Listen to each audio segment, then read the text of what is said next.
Hello बच्चों, आज हम कूलाम का नियम पढ़ेंगे। बट कूलाम का नियम पढ़ने से पहले हमें आवेशों के बारे में पता होना चाहिए। तो पहले हम आवेश देख लेते हैं क्या होते हैं। तो आवेश दो तरह के होते हैं, एक पॉजिटिव और एक नेगेटिव।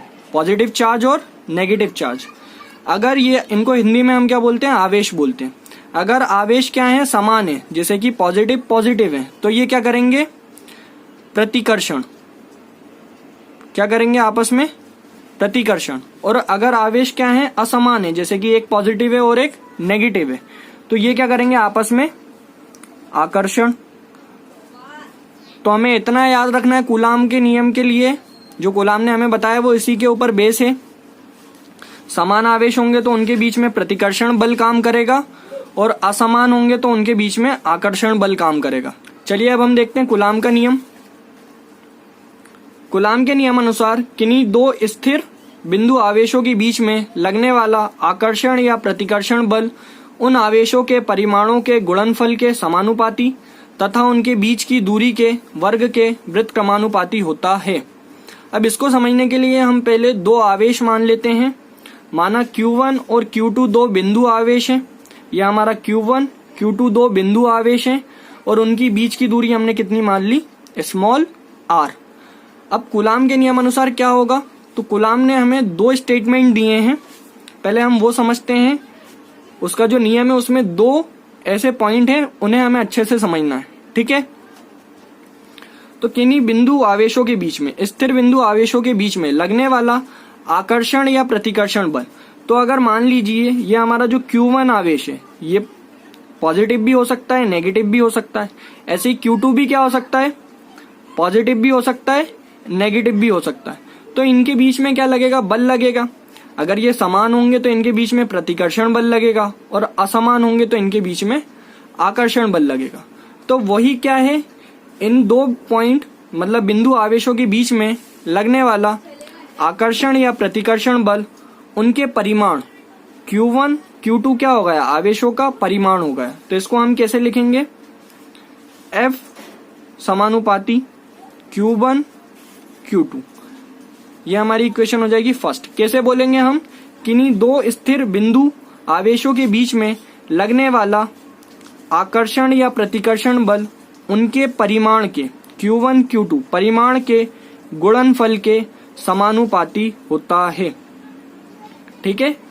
फिर से एक बार बोलते हैं, किन्हीं दो बिंदु आवेशों के बीच में लगने वाला आकर्षण या प्रतिकर्षण बल उनके परिमाणों के गुणनफल के समानुपाती होता है। ये फर्स्ट इक्वेशन हो गई हमारी। सेकंड क्या होगी, F इनवर्सली प्रोपोर्शनल व्युत्क्रमानुपाती r², ठीक है। और उन आवेशों के बीच की दूरी के वर्ग के व्युत्क्रमानुपाती होता है। यह हमारा समीकरण सेकंड हो जाएगा। अब समीकरण 1 व 2 से F और F LHS में क्या है, एक जैसे हैं, इसलिए हम इसको कितनी बार लिखेंगे, एक बार। और ये हमारा समानुपाती का साइन आ जाएगा। और जो RHS में है उनको हम कैसे लिख देंगे, इंटू करके लिख देंगे, Q1 Q2 इंटू 1 में r²। F डायरेक्टली प्रोपोर्शनल समानुपाती का साइन Q1 Q2 में r²। जब भी समानुपाती का साइन हटता है तो क्या आता है, यहाँ पे नियतांक आएगा। तो F equal to K Q1 Q2 में r², जहां K एक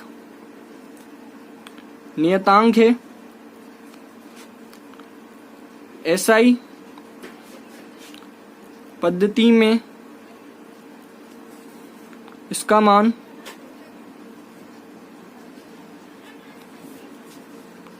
1/4πε0 होता है।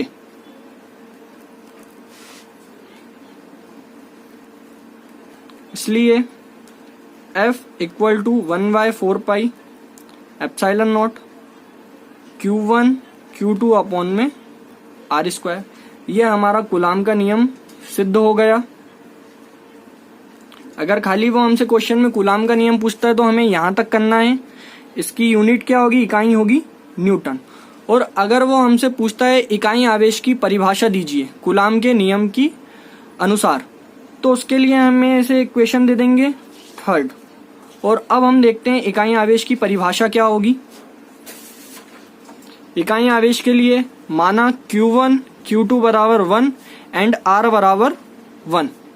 उपरोक्त मान समीकरण 3 में रखने पर क्या मिलेगा हमें, F equal to 1/4 pi epsilon nought. Q1 Q2 के बदले क्या आ जाएगा 1 1 और R के बदले भी क्या आ जाएगा 1 का स्क्वायर। तो F बराबर कितना आ जाएगा 1/4 पाई एप्सिलॉन नॉट, और ये हमारी इक्वेशन हो जाएगी 4। F equal to 1/4 pi epsilon nought की वैल्यू होती है 9 इंटू 10 टू दी पावर 9। ठीक है, अब पुनः माना Q1 Q2 equal to Q and R equal to 1। हमने चार्ज ले लिया Q और डिस्टेंस ले ली 1।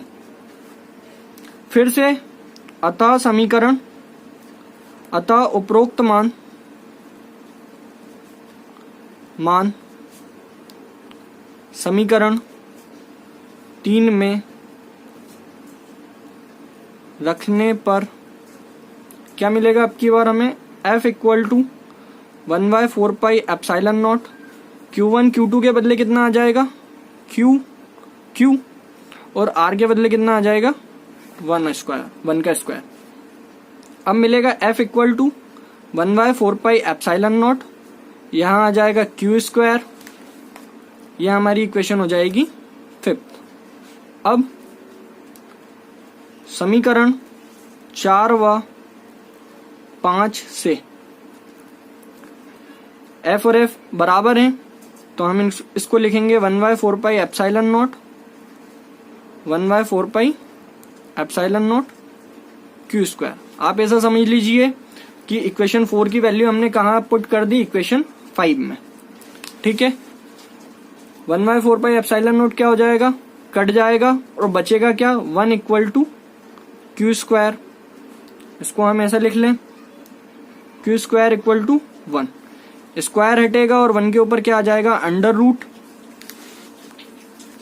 देन 1 को जब हम रूट से बाहर निकालेंगे तो प्लस माइनस 1। यही क्या है हमारी इकाई आवेश के लिए परिभाषा है। तो अगर वो हमसे इकाई आवेश की परिभाषा पूछता है कूलाम के नियम अनुसार, तो हमें यहां तक प्रूफ करना है। कूलाम नियम में हमें क्या याद रखना है, जो 2 मेन पॉइंट हैं वो क्या हैं, दोनों बिंदु आवेशों के बीच में लगने वाला आकर्षण या प्रतिकर्षण बल उन आवेशों के परिमाण के गुणनफल के क्या होता है, समानुपाती होता है, और उसकी बीच की दूरी के वर्ग के व्युत्क्रमानुपाती होता है। ये 2 चीजें हमें याद रखनी है। अगर आपको लेक्चर पसंद आता है तो वीडियो को लाइक एंड शेयर करें एंड चैनल को सब्सक्राइब करें।